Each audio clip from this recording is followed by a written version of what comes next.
For 10 summers straight, I attended a Jewish summer camp called Camp Starlight. As I continued to spend more time there, the place started to become my second home, and a lot of what I am now was because of memories and experiences that happened to me there in the past. Towards the end of every summer, the camp hosts an event called Olympics.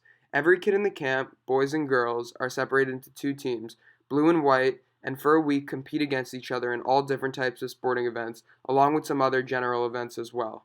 It's the most intense, competitive, and pressure filled week, but so much fun for everyone as well. People of all ages give their absolute maximum effort in their events, sometimes leading to tears after because losing when trying very hard is so frustrating. I've had some of my highest of highs and lowest of lows during Olympics, but if I could do anything, I'd do it all over again. Being there for 10 summers, I've seen it all. I had the privilege of being captain a few times, but getting captain in your last summer is an honor that is incredible to receive, and it's something I'll never forget. For years, I was a part of the tradition of Olympics, but as an upper senior captain my final summer, I had to carry it. What I find so interesting about this event is how much it differs from the rest of the summer, and how it's almost like there's this unwritten code at our camp that as soon as the Olympics starts, everyone dials in. It's all anyone is ever talking about. Throughout the normal part of the summer, you can never expect such a group of nice kids to have such a transformation, but what makes it so fun is that everyone does and everyone cares.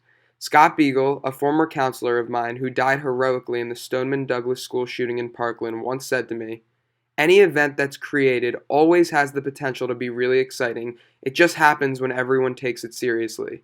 The Olympics was his evidence for that, and it's something that has stuck with me since. In class, we have talked about gift economies, and I think that can tie into our Olympics and everything that it's about. A gift economy is one in which services or goods are given without an agreement as to a suitable payment or trade to be made in return. The idea is that although gifts may not be directly reciprocated, broad participation leads to a system in which people give according to their abilities and receive according to their needs. The Olympics is something that is given to us as a treat, and nothing is ever asked for in return. Everyone just instead shows a lot of heart and hustle, and it always works out for everyone, win or lose. The most holy and rich traditioned Olympic event our camp holds is called rope burn. The entire camp watches and chants on while the oldest kids on camp compete to try and burn down 3 ropes before the other team. It's incredibly intense and lasts for hours.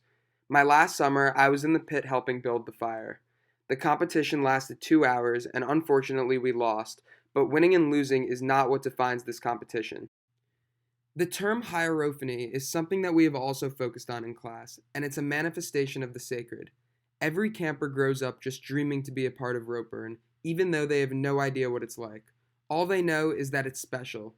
Looking back on it from a personal level, it's crazy to me how for 9 summers I was looking forward to something that I didn't even know what it would be like. There is just a stigma around it on camp, and it's impossible to escape. Rope burn is what I would consider the hierophany at our camp. After a week, when Olympics concludes and we have our closing ceremony, everything goes back to normal like nothing ever happened. The next day, it's hard to imagine that it was less than 24 hours ago where camp was split and people were competing against each other. But the memories and tradition, of course, lives on until the next summer where the new ones are made.